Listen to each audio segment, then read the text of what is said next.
নমস্কার বন্ধুরা, welcome back to my channel. আমি অজয়। এই ভিডিওতে আপনাদের সঙ্গে শেয়ার করব আমরা কি করে অরুণাচল প্রদেশের তাওয়াং ঘুরে দেখলাম, এবং আপনারা যদি যেতে চান কিভাবে গেলে আপনাদের সুবিধা হবে, কোথায় থাকতে পারেন, কোথায় ঘুরে দেখতে পারেন, সেই সমস্ত কিছু আপনাদের সঙ্গে শেয়ার করব। চলুন ভিডিওটা শুরু করা যাক। আমরা যাত্রা শুরু করেছিলাম কলকাতা স্টেশন থেকে। আমরা যেহেতু আসামের রাঙাপাড়া নর্থ স্টেশনে যাব, তাই আমরা কলকাতা ডিব্রুগড় স্পেশাল এই ট্রেনটা ধরেছিলাম। অরুণাচলের তাওয়াং যাওয়ার জন্য বেশিরভাগ পর্যটকই গুয়াহাটি থেকে তাদের ট্যুর স্টার্ট করে, কিন্তু আমরা যেহেতু নিজেরা যাচ্ছি তাই আমরা রাঙাপাড়া নর্থ স্টেশন থেকেই ট্যুরটা স্টার্ট করব।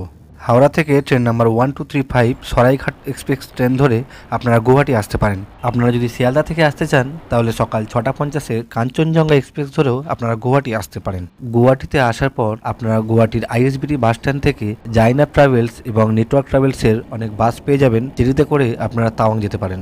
রাঙাপাড়া স্টেশনে নেমে সেখান থেকে বাসে করে আমরা চলে এসেছিলাম বালিপাড়ায়। রাঙাপাড়া থেকে বালিপাড়ার দূরত্ব 11 কিলোমিটার। আমাদের বাস ভাড়া পড়েছিল 30 টাকা। বালিপাড়ায় এসে দেখলাম যে একটা ট্যাক্সি স্ট্যান্ড রয়েছে। এখান থেকে বমডিলা যেতে ট্যাক্সিতে 700 টাকা মতন ভাড়া পড়বে, আর আগে দিরাং 800 টাকা এবং তাওয়াং গেলে 1200 টাকা। আসামের আইএসবিটি বাস স্ট্যান্ড থেকে যারা আর কি বাসে আসেন তাদের 1700 থেকে 1800 টাকা বাস ভাড়া পড়ে। জাইনাব ট্রাভেলস রয়েছে, নেটওয়ার্ক ট্রাভেলস রয়েছে। Tawang 318 kilometre, Dirang 179 kilometre, Bomdila 137 kilometre. এই গাড়িটা পেলাম। এই গাড়িটা ভালুকপং পর্যন্ত যাবে, 100 টাকা করে পার হেড বলেছে। এটাতে আমরা চলে যাই, তারপর আগে পারমিট করিয়ে দেখা যাক। আপনারা যদি তেজপুর থেকে আসতে চান তাহলে সেখান থেকেও বালিপাড়া হয়ে আপনারা ভালুকপংয়ে আসতে পারবেন। নামেরি ন্যাশনাল পার্ক দেখার পর আমরা ডান দিকে পেলাম কামেং নদী। কি অপূর্ব তার দৃশ্য। বালিপাড়া থেকে একটা লোকাল বাসে আমরা চলে এসেছিলাম ভালুকপংয়ে। আমরা ভালুকপংয়ে নেমে ইনার লাইন পারমিট করিয়ে নিয়েছিলাম। আমাদের 3 জনের মাথাপিছু খরচ পড়েছিল 500 টাকা মতো। আমাদের 3 জনের ডকুমেন্টের জন্য উনি 500 টাকা চেয়েছে। এমনি মাথাপিছু 150 টাকা করে পড়ে, 150 টাকা করে মাথাপিছু পড়ে। তা উনি বললো প্রিন্ট আউট নিয়ে আরও 50 টাকা বেশি পড়বে, 3 জনের 500 টাকা মতন খরচা পড়বে। এখান থেকে পারমিট করিয়ে তারপর আমরা আগে এগোতে পারবো। আর এই পারমিটটা 15 দিনের জন্য হবে। আমাদের ডকুমেন্ট বলতে 2 কপি করে পাসপোর্ট সাইজ ছবি আর 1 কপি করে আর কি আধার কার্ডের জেরক্স লেগেছে। আর আধা ঘন্টা সময় লাগবে পারমিটটা রেডি হতে। 15-20 মিনিট সময়ের মধ্যে আমাদের আইএলপি পারমিটটা কপি দিয়ে দিল আর কি, হাতে পেয়ে গেলাম।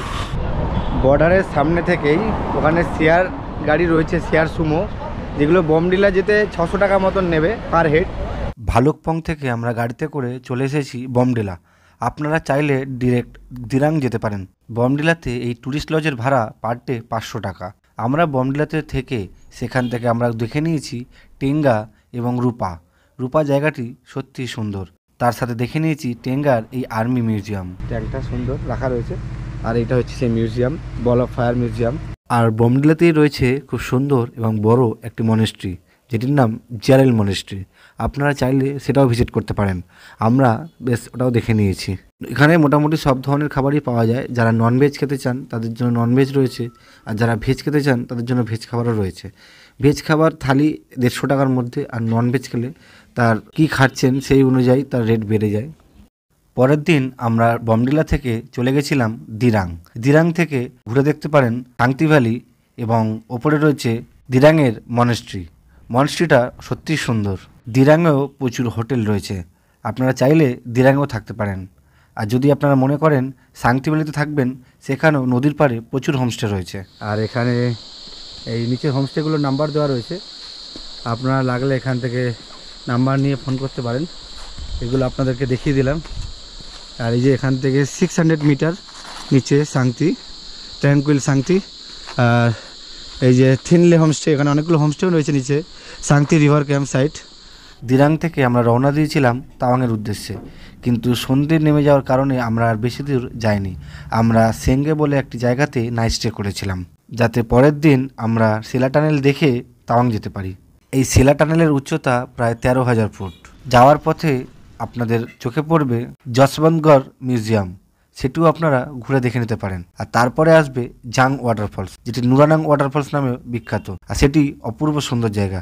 আমরা চলে এসেছি তাওয়াংয়ে। তাওয়াং থেকে আমরা ঘুরে দেখলাম বৌদ্ধ পার্ক এবং তাওয়াং মনেস্ট্রি। তাওয়াংয়ে মোটামুটি সব ধরনের রুমই আপনারা পেয়ে যাবেন। 1500 থেকে 2000, 2500, 3000 সব দামেরই রুম রয়েছে। কিন্তু আমরা যে রুমে ছিলাম হোটেল নেফা, সেটি ডরমিটারি রুম, যেখানে পার বেড 200 টাকা করে পড়েছিল। এবং আপনারা যদি তাওয়াং থেকে বুমলা পাস দেখতে যেতে চান তাহলে আপনাদের পারমিট করাতে হবে এবং গাড়িও রিজার্ভ করাতে হবে। যে কোনো গাড়ি কাউন্টারে গিয়ে আপনাদের আধার কার্ড এবং ছবি পাঠিয়ে দিলে ওরা পারমিট করিয়ে রাখবে। পার গাড়ি খরচ পড়বে 5,500 টাকা। নাম্বার ডেসক্রিপশানে দিয়ে রাখলাম। বুমলার সাথে সাইট সিনে থাকবে পিটিএসও লেক এবং সুন্দর মাধুরী লেক, যা সাঙ্গেতসার লেক নামে পরিচিত। টোটাল 7 থেকে 8 দিনের প্ল্যান করলে আপনাদের অরুণাচল প্রদেশের তাওয়াং সার্কিট সুন্দরভাবে কমপ্লিট হয়ে যাবে। আপনারা যদি ঠিকঠাকভাবে নিজেরা ঘুরতে পারেন বাসে করে, তাহলে আপনাদের পার হেড 15 থেকে 16,000 টাকার মধ্যে হয়ে যাবে। কোনো কিছু জানার থাকলে অবশ্যই কমেন্ট করবেন। ভিডিওটি ভালো লাগলে অবশ্যই চ্যানেলটিকে সাবস্ক্রাইব করে পাশের বেল আইকনটি ক্লিক করে দেবেন, যাতে পরবর্তী ভিডিওর নোটিফিকেশান আপনার কাছে পৌঁছে যায়। সবাই ভালো থাকবেন, সুস্থ থাকবেন। দেখা হচ্ছে আবার পরের ভিডিওতে।